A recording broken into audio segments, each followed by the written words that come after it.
The night of the seven kingdoms সিরিজটি আমার দেখা হয়ে গেছে।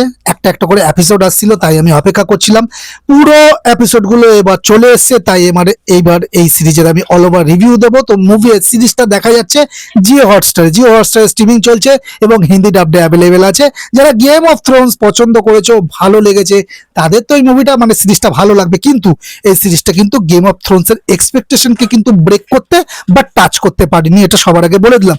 তো অল ওভার রিভিউতে যাওয়ার আগে ইন্ট্রোটা দিয়ে নেবো। তো দিস ইজ যিশু আর তোমরা আছো, চলো রিভিউ করি। তোমাদের চ্যানেলে তোমাদের সকলকে স্বাগত।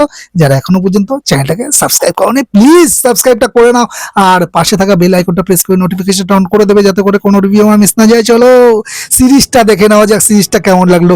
তো কথা হচ্ছে a knight of the seven kingdoms মুভিটাকে নিয়ে। এই মুভি না, সিরিজ, বারবার করে আমি খালি মুভি বলছি না। তো এই সিরিজটা জর্জ আর আর মার্টিনের ডং অ্যান্ড এগ উপন্যাসের উপর ভিত্তি করে তৈরি করা হয়েছে।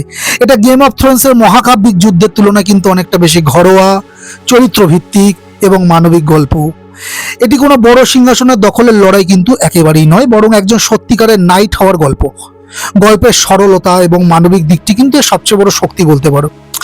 আচ্ছা, ক্যারেক্টারের দিকে যদি আমি একটু চোখ ফেলি, তাহলে ডঙ্ক এবং এগের মধ্যকার রসায়ন কেমিস্ট্রি কিন্তু আমার দারুণ লেগেছে। আচ্ছা, ডঙ্কের ভূমিকা আছে পিটার ক্লাফে এবং এগের ভূমিকা আছে ডেক্সটার সল অ্যান্সেল। আচ্ছা, ডঙ্কের সততা আর এগের দুষ্টুমি মিলিয়ে কিন্তু স্ক্রিনে তাদের উপস্থিতি কিন্তু মুগ্ধ করেছে। তাদের জন্য কিন্তু একবার এই সিরিজটা তুমি দেখে নিতে পারবে ওয়ান গোতে। আর গেম অফ থ্রোনস এর মতো এতে ড্রাগন বা জাদুকরি কিন্তু কিছু নেই, আগেই বলে দিলাম। ওই এক্সপেকটেশন মাথাতেও এনো না। কিন্তু ওয়েস্টারসের সাধারণ মানুষের জীবনের খুঁটিনাটি খুব সুন্দরভাবে কিন্তু ফুটিয়ে তোলা হয়েছে সিরিজটাতে। জাস্টিন বা টুর্নামেন্টের দৃশ্যগুলো কিন্তু খুব রোমাঞ্চকর ফিলিং প্রোভাইড করেছে সেই জায়গাগুলোতে পার্টিকুলার।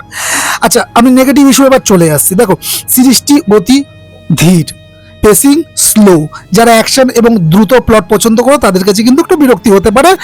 গেম অফ থ্রোনসও কিন্তু খুব একটা তো ফাস্ট পেজ না, কিন্তু গেম অফ থ্রোনসের মাঝে মাঝে কিছু ওয়ার সিকোয়েন্স ছিল, আমরা ড্রাগন দেখতে পাচ্ছিলাম। তো বিভিন্ন কারণের জন্য আমাদের ওই মুভি ওই সিরিজটা কিন্তু ভালো লেগে গেছে। আমার সিরিজটা একটা গ্রেট সিরিজ, সেটি সে বিষয়ে তো আমার কোনো মতামত নেই। কিন্তু এই সিরিজটা দেখার আগে কিন্তু আমি বারবার বলছি, গেম অফ থ্রোনসের ঘরোয়া বা সেই ধরনের টাচ হলেও এই সিরিজটা কিন্তু অতটাও মাসি নয়।